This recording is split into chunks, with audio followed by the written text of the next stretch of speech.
Big Buck Profile, brought to you by Apex Gear. Folks, here at the Illinois Deer and Turkey Expo in Peoria, and big deer from all over Illinois show up at this show, and this is certainly one of them. From way over in Crawford County in eastern Illinois, Troy Metzger, age 13, a bow kill from 2016, November 5th. What a tremendous non-typical buck. You can see he's got a big double main beam over here. He's just got a huge frame, and he's got one little short point over here. Right here. That's broken off. That is the only reason he's a fraction of an inch under 200 net, but he's still a 200-inch whitetail, believe me. Troy, you're only 13. There's got to be a great story here. Yeah.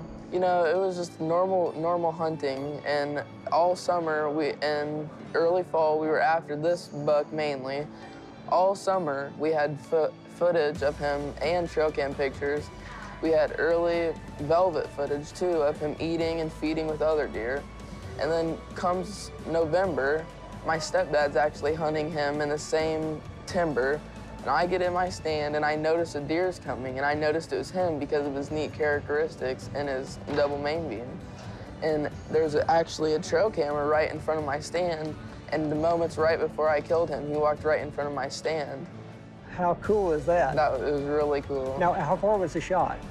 25 to 30 yards with my bow. No problem making the shot then? Well, see, the first shot, I didn't make the best shot. It hit him, and he was bleeding good. It was just lower front area. And then he came back around behind my stand. I made the perfect shot on him. That's awesome. And how far did he go after that? Oh, about 200 yards, and then we recovered him the next morning, and it was the best feeling ever. I can see why it would be. Look at this deer. He's super massive. He's got these dark, gnarly bases. You know, he's got a big, typical frame. He's got the little drop tine over on the other side.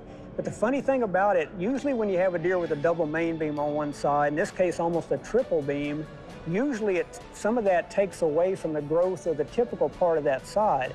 That didn't happen with this deer. He only had about 5-6 inches of side-to-side difference, which is really rare for a double beam buck. So believe me, you know, the scoring system might not necessarily be kind to you when it takes a tiny fraction of an inch away to keep you from 200, but he is a 200-inch deer and an absolute giant from eastern Illinois.